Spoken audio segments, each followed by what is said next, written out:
I was today years old when I learned something truly earth-shattering about the way Wes Anderson makes movies. I love Wes Anderson's work, and 2023's Asteroid City is my favourite of his films probably since The Darjeeling Limited in 2007. It's a beautiful, bizarre, hilarious film about grief that manages to both exemplify his style and kind of deconstruct it at the same time. It was directed by Anderson, written by Anderson and Roman Coppola, and shot by Anderson's longtime collaborator, cinematographer Robert Yeoman.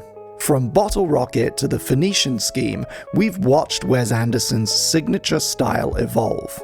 It invariably involves big, huge compositions, a lot of symmetry, vibrant colors, big, flat wides featuring ensemble characters, with every prop and piece of clothing designed from the ground up with this world in mind. We tend to associate his kind of auteurship with an old-fashioned kind of film craft. And when we say old-fashioned, we're often implying other terms as well, like in-camera or practical effects. For the Grand Budapest Hotel, released in 2014 and also shot by Robert Yeoman, lengthy location scouting was undertaken across Poland and Germany. In an interview with American Cinematographer around the time of its release, Yeoman talks about the imperfect Techno-Cook lenses they used. He says, Wes embraced the imperfections of the lenses because of their distinctive look. He also talks about his lo-fi approach to swish pans and dolly shots, and how the entire shoot was a single camera affair. But this film also embraces more outlandish use of green screen, miniature models, and animation. This and Moonrise Kingdom came after his first animated feature, Fantastic Mr. Fox.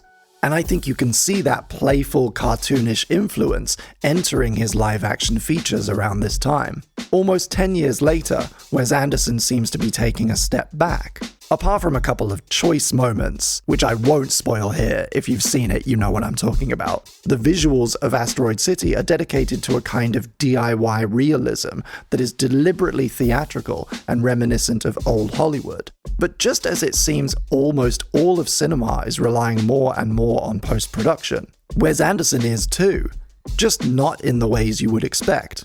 Take the opening scene in Asteroid City, where we meet all the characters as they arrive. In an interview on the Focus Features website, Yeoman talks about how difficult it was to get.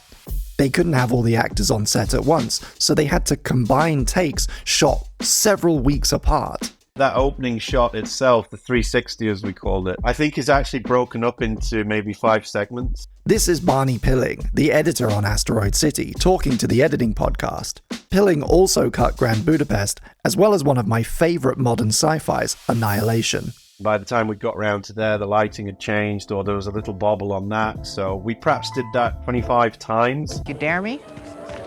Dare you what? Tweet this hot pepper. It's an experiment. No, don't do it. Okay, this section from there to there we want from this take. Oh, and by the way, can we just replace the sky completely with the sky plate we shot the next day, because the sky was spectacular the day after we shot it. And the floodgates just seem to open at this point, because when you plan your camera placement and movement as meticulously as Anderson, does anything really need to happen at the same time?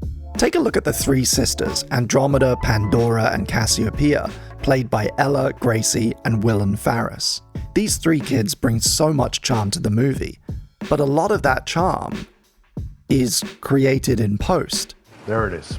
In the shot where they're attacking an old car, each character's action was filmed hours apart. We took this little bit, that stone throw, mapped that off, choose the very best bit that they did, and stick it all in the frame all at once.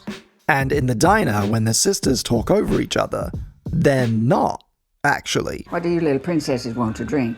Oh, we're not princesses. I'm a vampire. I'm a mummy in Egypt who got buried alive and came back alive with his head chopped off. I'm a fairy. These lines were each recorded separately, getting one-to-one direction from Anderson behind the camera. Whenever they have dialogue, they are dealt with completely separately. And often, most times, they weren't even on set together when that was done. Another example of this is at around 17 minutes in, the scene where Jason Schwartzman's character, Augie, is explaining to Woodrow and the girls about their mother. This angle of the 4 siblings has been comped together from lots of different takes. Because, for example, maybe during the perfect take of the middle sister's line, one of the other sisters was looking in the wrong direction. Everything about them is split and comped. 15 minutes is 6,200 hours. Exactly.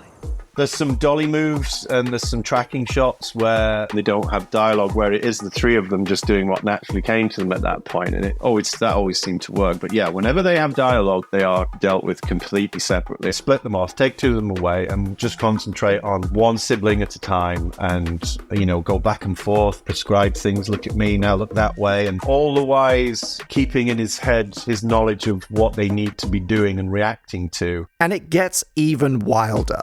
In this scene, what should be a really somber, heartfelt family moment is happening in the worst environment imaginable, filled with distractions. Augie keeps going in spite of this. And you might be thinking, Jason Schwartzman's doing a really great job delivering his lines with all this choreographed stuff happening.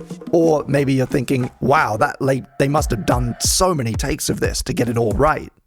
But it's all composited. We really edit shots before we edit the movie. This guy hammering a thing, this lady drying in the sun, the cleaner, the gardener, the dog, even the washing line.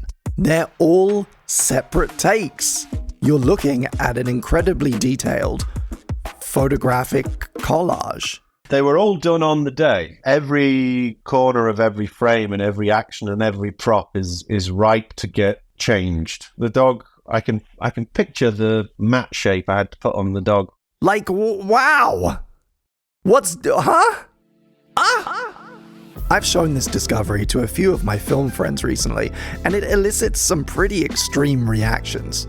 Most are shocked. They'd assumed these things were all being achieved purely through planning and well-rehearsed, well-timed performances. Some of them were disappointed, or even felt kind of betrayed, while others were quick to point out that doing it this way is still hugely labor-intensive, and possibly even more time-consuming and difficult for your on-set crew. So I'm curious what you think. Is the magic of Wes Anderson's style ruined, now that you know how much the image you're seeing has been chopped up and manipulated? Or are you actually even more impressed at his attention to detail? Let me know in the comments below. Although it was definitely a shock to the system for me, the more I've considered it, the more I feel that this approach to constructing the image, literally turning the frame into a collage, feels very in keeping with the philosophy of Anderson's films. And we're not talking about big virtual sets here, or motion capture, or face replacement. We're just cropping layers. At this scale, of course it's a lot of work, but it's kind of the most basic building block of special effects. Masking things in or out, cutting up the image, and compiling it back together again. Anderson and his team are using the simplest tool in the toolbox, and demonstrating that a step forward in digital filmmaking doesn't have to sacrifice the vision. Instead, it can enhance it. Thank you for enjoying this one-off video about the work of Wes Anderson. If you'd like me to do more videos about his films in future, let me know. And in the meantime, you can check out other playlists on my channel, including my series on The Truman Show, True Talk, and my series all about Groundhog Day, Goodnight Rita.